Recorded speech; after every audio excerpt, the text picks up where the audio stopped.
Hey guys, I want to talk to you about the Making It Real Great Depression project where I have assigned for you to interview your parents, grandparents, or other family members to find out what your personal history connection is to the Great Depression. So a few years ago, I wrote some books in my family on genealogy and the experiences and tried to go as far back as we could. And so I am fortunate that when I did this, my grandmother was alive. And one of my uncles is a big time history buff, and so he did a lot of research on his father, my grandfather. So I'm going to just share some information that I discovered, which will give you a sense of the kind of questions that you could ask your family members. So I'll start with my grandmother, and her name was Mary Jane McCaffrey, Mary Jane Ott McCaffrey. Ott was her maiden name, and she had a very interesting childhood. This is a picture of her in, so you can see it, 1933 at her 8th grade graduation. And it was taken in New Jersey. She had a very interesting childhood. She was raised by her father, kind of. So in 1923, her father, my great-grandfather, took her from her mom's home, kind of a scandal back then. My great-grandmother had an affair, and my great-grandfather took my grandmother, Mary Jane, and this was in California, and he went all the way to New York. And since at the time my grandmother was only 3 years old, she really doesn't remember this, but he placed her in a boarding school convent. So my grandmother was really raised by nuns. She wasn't an orphan because my great-grandfather paid for her to stay at this school. But during the 1930s, while she was in New Jersey in this convent, my great-grandfather was in New York, and he was lucky that he had a job, and he actually worked for the National Bank of the United States, and it was one of the banks that did not close during the Depression. But since he had to work in the city, my grandmother was basically from the time she was 3 years old until she was 14, 15 years old, she was at this convent. And she saw her father once a week on the weekends. On Saturdays, he would come to the convent and pick her up, and they would go on walks together. And so here's a picture of him right here. So my grandmother's a little bit younger. This is in the late 1920s, and this is my great-grandfather. And so she really didn't have a typical experience. She was actually well taken care of during the Great Depression. However, her mother, she did not know, and her father worked in the city and saw him maybe once a week. By 1935, I don't have a picture of it, by 1935, he then moved back to Los Angeles, where my grandmother was from and where he was from, and she registered at Los Angeles High School and finished out her high school career in Los Angeles. And they moved in with his parents, and they had, my great-grandfather had 3 other siblings, and they were all in one house in Los Angeles, which happened quite a bit. If you had a family member that was actually stable and had a location, a home to live in, it would be multi-generational. And so that's was my grandmother's story. My my great-grandfather, I showed you guys a picture a while ago of my grandfather coming out in a Model T from Ottawa, Illinois to California, to Los Angeles. And so these were the pictures that I showed you. This was his house, the log cabin, and that's right when they left Ottawa, Illinois. And then they went out to Los Angeles. My great-grandfather was a blacksmith, and he started a business out in Los Angeles, fixing machines. As people started needing tools, he started to make tools. And so he expanded and became a specialist in machinery.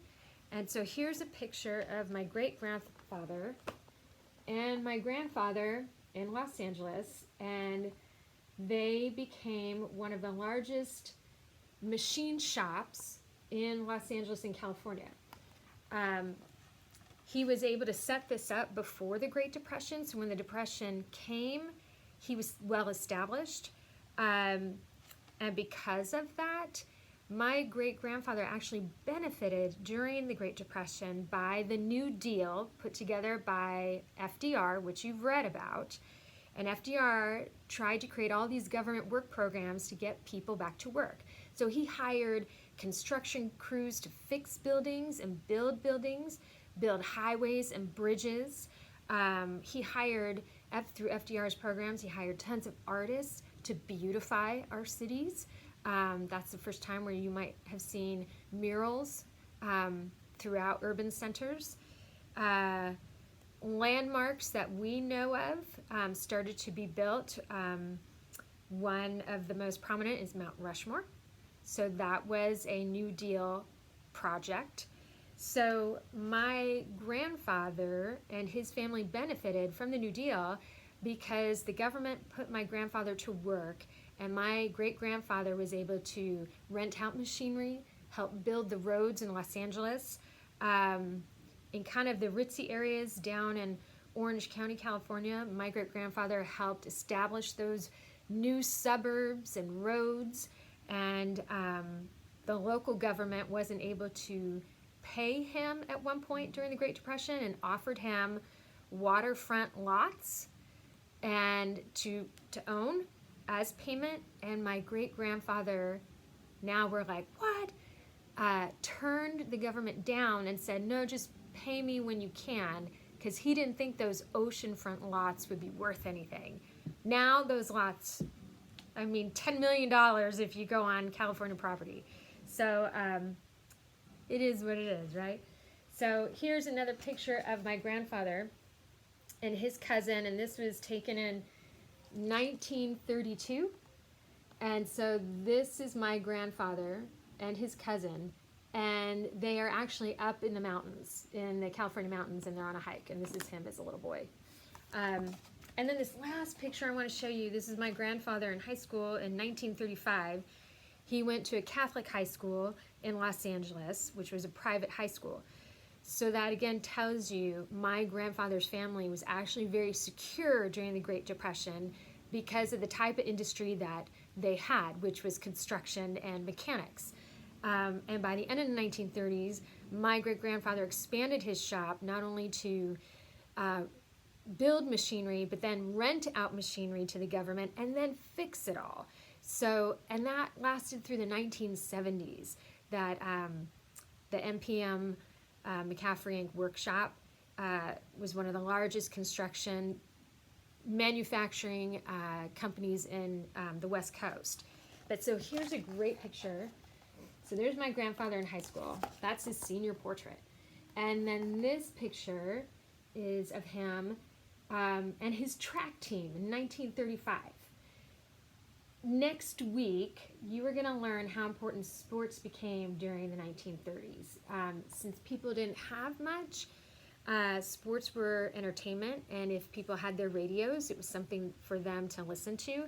And running and track became really popular. And you're going to learn more about the Olympics, which happened in 1936 and took place in Germany. And so when I think of this, my grandfather on this track team, it's kind of funny because I knew him as an old man, so I can't even imagine him running. But looking at this is just sign of the times. It was very popular. Track and field was like really popular. So that's my mom's side of the family. So in your research, you might not find out much on maybe both sides, or maybe you just find one story. So I'm just going to ask you to do your best. If your family is overseas, if they're in another country, it is important to remember that the Depression was worldwide. The crash might have started here in our country, but the effects happened all over the world. And each country had to all of a sudden become isolated and deal with the problem themselves. It's very similar to what is going on today in this pandemic. Each country in the world is focusing on itself to figure out, how do we solve this coronavirus? What do we do? How do we get resources to where they need to be? It started in China, and then you saw it go over to Europe. And so you had these countries like Italy and Spain, they're dealing it one way. China and South Korea are dealing it with another way. And now we have the United States and how we're dealing with the coronavirus, right? It's very similar to the Great Depression. The Great Depression happened worldwide, but each country became very isolated to focus on how they were going to solve the problem. So again, if your ancestors are in Africa or if they're in Italy during the Great Depression, find out as much as you can and then document as much as you can. I don't know much about my dad's side. My dad was born in the 40s, and the information we have on his parents and his grandparents is very minimal. So that is something that I'm going to try and research this week as well to get more information. And if I find out more about my dad's family, I will share it with you. So on that note, I want you to have fun with this project. Talk to as many people as you can. Use those people as your sources.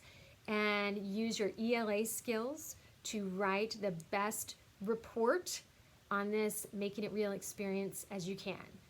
Thanks. Hey guys, last thing, I want to wish you a happy Easter, happy Passover, or whatever holiday you're going to celebrate, and I hope you guys get outside. It's going to be great.